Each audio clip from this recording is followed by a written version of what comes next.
Moving to Australia is probably one of the hardest things that you can do, mainly because they don't just let anyone in and there's an election coming up and they all want to reduce migration. So if you're fortunate enough to be able to actually apply for a visa to move here, then here's a list of genuine reasons why people had their visa applications rejected so that you don't make the same mistake. Or do. Like, I actually learn best from making mistakes, because I'm a bit of a weirdo. Mistake number one, be careful what you put on social media. So this one comes from a case where someone had their visa application rejected because they joked on social media about working in Australia illegally in the past. Now, although this was for an Australian tourist visa, which on the whole for most people can be accepted within a few days, if not a few hours. But it does go to show that immigration agents do check your public-facing social media profiles based upon the public interest criterion, which is kind of whether you're going to be naughty or nice. Apparently this applicant had also joked about ways they could get around their visa conditions. And although for the Australian government there wasn't actually any evidence that the person had broken visa conditions in the past, they did have enough evidence to suggest that the person was going to look to do it in the future. So if you are looking at applying for a visa to move to Australia, be careful about what you post, or maybe like have a little trawl through and see if you have put anything up there pretty stupid. And this isn't just even an isolated case. In 2023, a Canadian was refused a visa after they found some Reddit posts about working in hostels for cash, and more recently a lady who makes videos about sleeping with young men had their visa cancelled because they wanted to go to schoolies on the Gold Coast. So be careful about what you post on social media to declare why you want to come to Australia.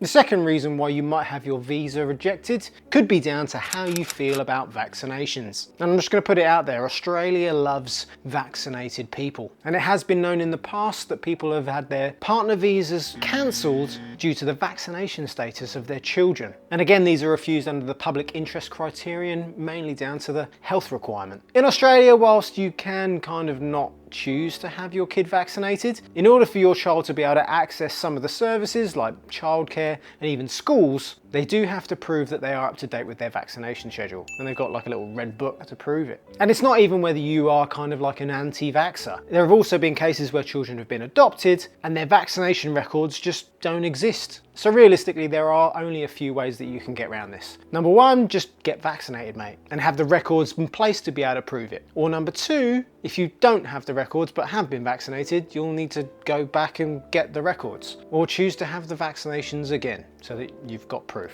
When we moved here, even though my daughter's vaccination records were pretty much up to date, before we were able to enroll her into childcare, we did have to make sure that she had a few more just to get fully up to date with the Australian standards. They even did it to Novak when he wanted to come in during the Australian Open. So make sure you've had your jabs or you might fail the medical. Now, when you want to move to Australia, particularly to work, in most cases you have to prove that you have the appropriate work experience in the field that you are applying for. And one of the most serious refusals of your visa application can occur if people try to fabricate their work experience evidence. And in a past case for a 189 permanent residency visa, which is literally one of the best visas that you can get to move to and live in Australia, an applicant from, I'm not even going to say the country because that's not really fair, but this applicant really wanted to move to Australia that much that they used a, shall we say, dodgy visa agent who actually fabricated the work experience letters for them themselves. And obviously immigration found out. The applicant tried to blame the visa agent, saying, "Oh, I didn't know, they just did it for me." And in the end, they were slapped with a 3-year exclusion ban for entering Australia. The main reason why visa applications take so long to be granted is,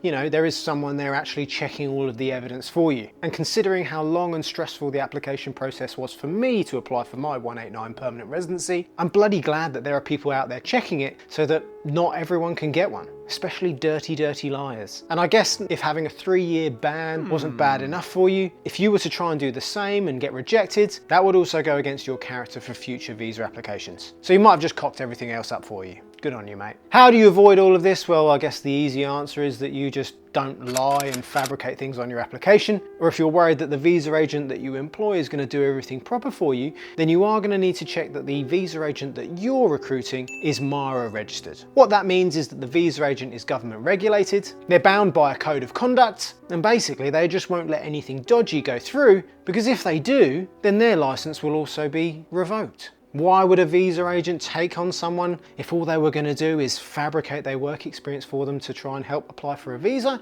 that's because they're dodgy, mate, and they just want the money. So if you want to find out for free whether you've got all of the evidence required to be able to move to Australia and therefore take the next steps without any worries, then you need to speak to True Blue Migration Services, who over the last 4 to 5 years, together we've been able to help hundreds, if not thousands of people make their first steps with a reputable visa agent to find out what they can do to move to Australia. Then don't believe me, why would you believe a weirdo that just makes videos on YouTube? Give them a quick Google and check out the hundreds of 5-star reviews. And if you're a skilled migrant like me, those types of visas are the ones that they are processing the most at the moment. And partner visas apparently, so make sure you're vaccinated. The next reason why people get their visas rejected is just because they leave it too late. And not because they put it off and their age becomes a problem, but literally they go past the deadline of the application. In this case, the person was applying for a 482 temporary skills shortage visa, the kind of one where you have a skill and there's an Australian employer that wants to sponsor you to move here. Well, for these types of visas, there are strict deadlines by which you have to provide the evidence and lodge things. And if you don't meet those deadlines, then you can have your visa refused. I don't know why you wouldn't meet the deadlines. Like, surely if you want to move to Australia, maybe you're an employer that you want someone to move to Australia and work for you, you're going to do everything as quickly as possible. But yeah, some people don't. So when the documentation says to meet the next step by no later than, and then there's a date, make sure you don't do that. Because even if it is just one day afterwards, then you might have your visa cancelled. Now, these kind of things are really easy to pick up because not only is there a person checking all of the evidence, but there are also computers which flag things automatically if basic criteria isn't met, like dates. And for some of the visa categories, there is a zero tolerance policy. The other things that you kind of want to look out for are the time zone differences, because it has to be by Australia's time zone. So if you're not quite sure with the time zones, a bit like my wife, even though we've lived here for nearly 5 years, then submit things either as early as you can or at least 24 hours earlier. And especially if the deadline for whatever reason is over the weekend, we'll just make sure that it's done on the business days beforehand, because again, there's no grace periods for that either. So I guess as well, if you're an employer that is currently trying to sponsor someone to move here and you don't have a visa agent, then you might want to speak to True Blue Migration as well. Save yourself a bit of hassle, because even though there is a fee to hire a visa agent, yeah, to have any of these visas refused, they don't exactly give you money back. Another silly common mistake that can happen on visas is that the Australian and New Zealand standard classification of occupations code, there can sometimes be a little bit of a mismatch. Now, what is this? The ANZ SCO code. It's basically like a really long number which classifies each of the different types of jobs or careers by number. And if you make a mistake on one of those numbers, I don't know, did you not copy and paste it across properly? Then that could also mean that you have your visa refused. Yeah, I know, literally one of the numbers on your paperwork was incorrect, so then you have to pay the penalty. I have literally done this myself, not on the visa application. I did it when I was doing my superannuation. And I failed to put in my tax file number correctly on my superannuation, so I think I just literally missed a number out. So the tax didn't get calculated correctly and I got charged extra emergency tax on my superannuation. I think the whole thing cost me about $2,000 or $3,000. But because I won't see it until I'm like in my 60s, that's the reason why I don't cry myself to sleep every night. Hey, it could have been a lot worse if I'd have cocked up a number on my visa application, then I wouldn't have a visa to live here, would I? That's why I used a visa agent. Now, the next mistake can happen for most people almost right at the end of their visa application. Picture the scenario, you've already spent so much money on all of these different skills assessments and police checks, and you've just got money bleeding out of your ears. And the whole thing could have taken absolutely ages. You just want to do it really quickly and get the first one that is available. But if you scrimp on your medicals and you don't go for one of the Australian government recognised medical practitioners to have them completed, then that could also have your visa refused. I guess this is more appropriate for people who live in countries where there aren't that many Australian government approved medical professionals, or perhaps you don't live in an area that is close to one. I've known of people that have had to have driven hours to get to their nearest one, or even got on planes. I spoke to one guy who even had to get on a boat. But the fact is, if you don't use an Australian government approved one, then your medical doesn't count, mate. It doesn't matter what the credentials are of that medical person. They might even be the world's best, but if they're not Australian government approved, visa cancelled, mate. The costs of these medicals are also generally regulated by the Australian government as well, so you can't decide decide to cut costs if you want to. And you also need to make sure that these forms are also